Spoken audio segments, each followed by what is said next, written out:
Ration door delivery నిలిపివేయడం దుర్మార్గమైన చర్యగా మాజీ మంత్రి కారుమూరి వెంకట నాగేశ్వరరావు మండిపడ్డారు. టీడీపీ కూటమి ప్రభుత్వం తీసుకున్న ఈ నిర్ణయాన్ని ఆయన తీవ్రంగా ఖండించారు.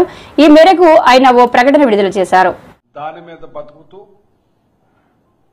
మరి ప్రజల దగ్గరికి నిత్యావసర సరుకులు అందించే కార్యక్రమంలో మెయిన్ పాత్ర పోషిస్తున్నాయి.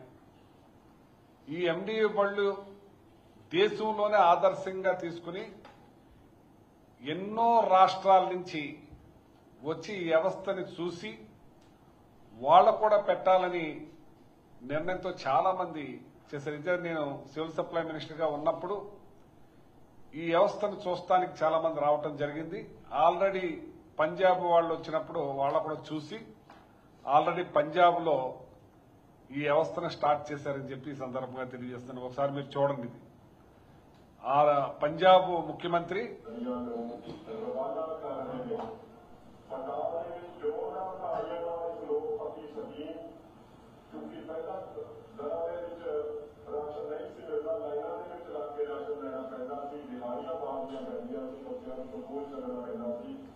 केजरीवाल साहब से भगवंत मान जी का चुभना सी पंजाब देश विभाजित हो जाता है और उन्होंने जो बचेंदे ने उन्होंने असं उन्होंने जानकार उन्होंने दरा से उन्होंने बंदूकों से मुफ्त राशन पहुंचा सकिए।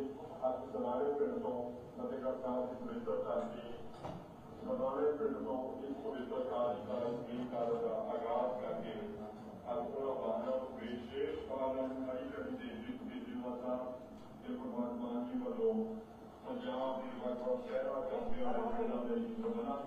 చూశారు కదా. ఈ పంజాబ్ లో కూడా ఆల్రెడీ మన దగ్గర ఎండియు బళ్ళు ఎలా ఉన్నాయో ఆ వ్యవస్థ అంతా చూసి అక్కడ స్టార్ట్ చేయడం జరిగింది. అలాగే వేరే రాష్ట్రాల వాళ్ళు కూడా ఆల్రెడీ చేయాలని చెప్పి చాలా మంది రావటం వాళ్ళు చూడటం జరిగిందని చెప్పి సందర్భంగా తెలియజేస్తుంది. ఇంకా వేరే రాష్ట్రాల్లో కూడా స్టార్ట్ చేసిన అటువంటిది ఇంత మంచి ప్రోగ్రాం దీన్ని ఎందుకంటే గతంలో చాలా అవస్థలు పడేవారు.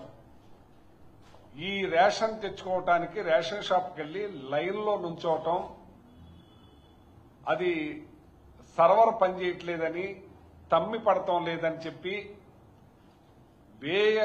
ప్రయాసాలు కూర్చి వాళ్ళ కూలి పనులకు వెళ్లేది కూడా పన్నులు మానుకుని ఇవాళ కోటి చిల్లరి కార్డుల్లో మెజార్టీ రెక్కాడి తేలికని డొక్కాడిని జనం చాలా మంది ఉన్నారు. వాళ్ళందరూ కూడా రోజుకి 300 నుంచి 500, 600 రూపాయలు కూలి పనులకు వెళ్లి ఆ పని చేసుకుని సంపాదించుకునే పరిస్థితిలో ఉన్నారు అని ఈ ఎండియు బళ్ళు పెట్టడం వల్ల దగ్గర 17 రోజులు ఇంటింటికి వెళ్తాయి. మధ్యాహ్నం నుంచి ఆ సచివాలయం ఎక్కడుందో అక్కడ ఉంటుంది.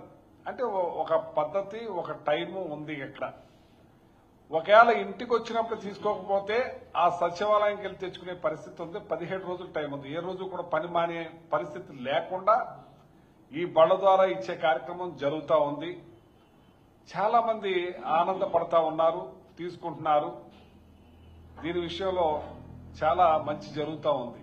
కానీ ఇవాళ ఈ వ్యవస్థని తీసేసి మరి రేషన్ దుకాణాల ద్వారా తీసుకోవాలని చెప్పి నిర్ణయం తీసుకుంటాం ఎంత దారుణంగా ఉందంటే ఆశ్చర్యం వేస్తుంది. ఇవాళ మీరు 99 పైసలకే ఎకరం ఇస్తారు. కోట్లాది రూపాయలు విలువ చేసే భూములు 99 పైసలకే ఇస్తారు. కానీ అక్కడ మీరు 10,000 ఉద్యోగాలు ఎన్నో వస్తాయంటారు. అవి వస్తాయో అయినప్పుడు. కానీ ఇక్కడ ఈ వ్యవస్థ వల్ల 20,000 కుటుంబాలు అంటే దగ్గర 10,000 మంది ఎండియు బళ్ళు వాళ్ళు ఉంటే వాళ్ళకి అసిస్టెంట్ గా ఇంకో 10,000 మంది దగ్గర 20,000 కుటుంబాలు దీని మీద బతుకుతా ఉన్నాయి. మీరు ఆల్రెడీ ఏదైతే వాలంటరీ వ్యవస్థ ఉందో ఆ వాలంటరీ వ్యవస్థని కొనసాగిస్తాం, 5,000 కాదు 10,000 అని చెప్పారు. వాళ్ళకి మాయ మాటలు చెప్పారు. ఇంకా ఒక అడుగు ముందుకేసి డ్రామానాయుడు ఆ పాలకొల్లు మీకు కంటిన్యూ అవుతుంది, మీ వాలంటీర్ని తీసుకుంటున్నాం మేము, మరి కంటిన్యూ అయినాక మన ఇంటికి కాజా పూతరేకలు తీసుకుని వచ్చేసేయండి, మన ఇంటికి వచ్చేసేయాలి, మీరు కాజా పూతరేకలు తీసుకుని అని చెప్పి అక్కడ చెప్పాడు అతను.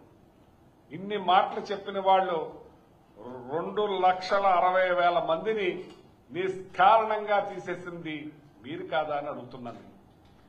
ఇవాళ గవర్నమెంట్ వైన్ షాపులు పెట్టి దగ్గర 20,000 పైబడి కుటుంబాలు దాని మీద బతుకుతా ఉంటే అవి తీసేసి మీరు ఇవాళ మళ్ళీ ఒక 20,000 కుటుంబాలని రోడ్డును పాలు చేశారు.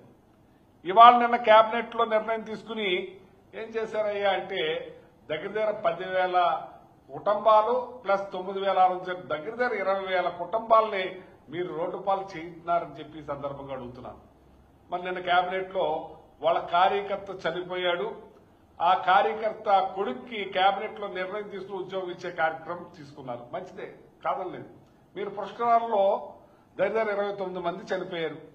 మీరు గుంటూరు జిల్లాలో తిరిగినప్పుడు అక్కడ 8 మందో 9 మంది చనిపోయారు. ఇంకో చోట 3 మందో చనిపోయారు. ఆ కుటుంబాలు ఏం చేశారండి? ఆ కుటుంబాలకు ఎందుకు ఉద్యోగాలు ఇవ్వలేదు మీరు? ఆ కుటుంబాలు కూడా మీ వల్లే చనిపోయారు కదా.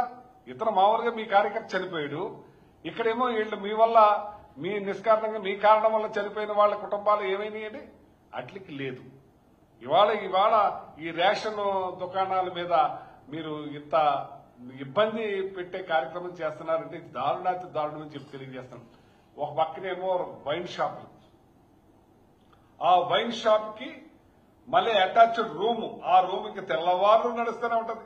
ఇంక 24 గంటలు ఆ రూమ్ లో మందు అమ్ముతానే ఉంటారు యథేచ్ఛగా. మా తణుకులో మన ఏమైంది, తెల్లవారులు అమ్ముతుంటే ఒకడు వచ్చి ఒక రాడ్ ఇచ్చుకుని ఒకడు పురపాలు కొట్టేశారు. ఒక ఏలుపూరు గ్రామంలో ఒక మనిషిని 3:30కి చంపేశారు. అంటే మీరు ఆ టైం దాకా అమ్మబట్టే కదా అసలు జరిగింది. ఇలాంటి అన్ని జరుగుతూ ఉన్నది మాత్రం మీకు కావాలి. ఇంటికి మాత్రం డెలివరీ చేస్తున్నారు. ఏది మందు డెలివరీ అవుతుంది ఇంటింటికి, కానీ ఈ రేషన్ డెలివరీ మాత్రం వద్దంటున్నారు.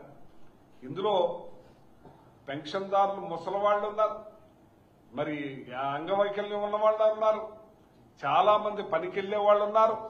వాళ్ళందరికీ ఇది మంచి జరుగుతూ ఉంటే